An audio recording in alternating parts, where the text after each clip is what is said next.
Well, but there's going to be no Onslaught in this format. It's set 2 only. Ha! Not the Onslaught card. The That's Onslaught that of should be his troops. that should be 2 packs right there. Another 4 packs added to the Oh, price. come on. That doesn't count. That's an actual card. Yeah, no, it is, but it's in the wrong format. Wait, you're getting that picky now, Penta? No. So Aaron Squire tunneling his own Scrap Tech Brawler underground. When that surfaces, he will gain 3 resources for the turn. And assuming he can find a single Ruby threshold, he is going to spice up the board. He's going to spice up Mos Eisley's life, who is running Blood Ruby, so Orcs. But he's got a tunneled troop, and obviously the Orcs aren't known for tunneling because tunneling is for cowards like the Dwarves and the Shinhair.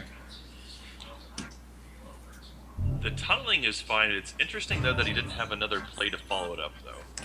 Yeah, I wonder if that's going to be a Scrap Tech Brawler chain coming out soon or something else.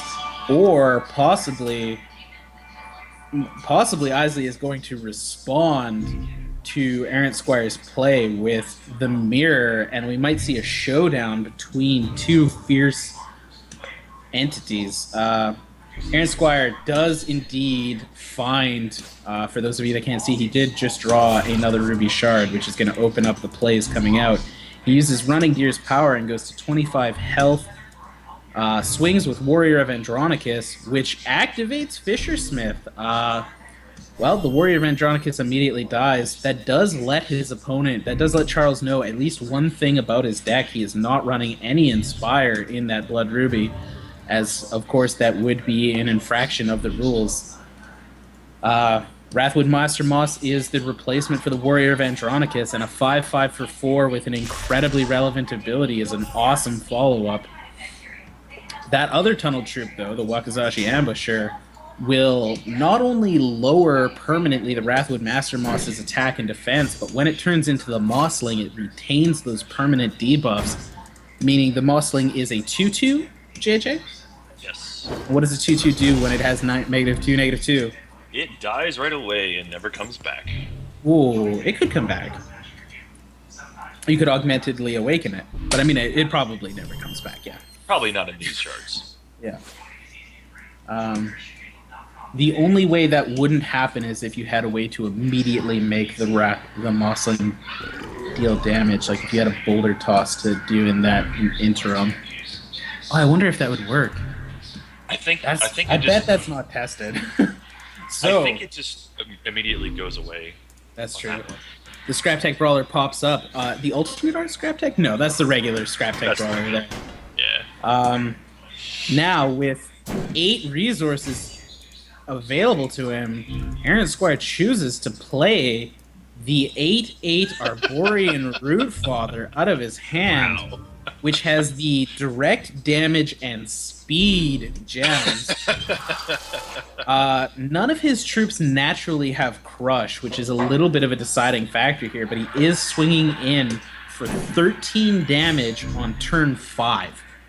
That is an incredible amount of value. Also, the 8 damage from Arborian Rootfather immediately hits Isley. It looks like he's going to use Crackling Rot so that he can single block as opposed to double block the Master Moss. He's probably going to throw Fishersmith or Wakazashi in front of that and the other in front of the Arborian Rootfather. But yeah, if you like playing big troops, I mean, this is definitely the deck to do This it. format, yeah, not only is this the deck to do it, but this is the format with so little removal available.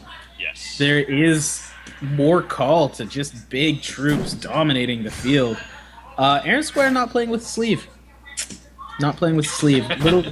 You can see when his opponent used that Crackling Rot, he just shook his head. He's like, yeah, it doesn't matter.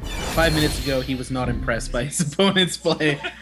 But in response to that, I will say, Aaron Squire, no sleeves. Wow. So, I guess the only answer Isley has is the Wakazashi. What's up, Tech? You have like amazing cards like the Arborian Rootfather, and you're playing without sleeves. It's gonna drop in value once it starts getting nicks and things, right? You gotta protect Maybe. your cards. Gotta protect your cards, yeah. I mean, that's really what it comes down to. That Wakazashi Ambusher will buy a turn because once again, the Arborian Rootfather doesn't have Crush. I think this main one follow up Zakir though is probably the nail in a coffin nobody asked for. So swinging with Yeah. he passed his turn afraid of a Fisher-Smith Yep. and was correct, making the proper play. I think had the Fisher-Smith surfaced, it would have been okay. Army of the Arcane Cinder, though, one of the very few possible answers for Isley at this point.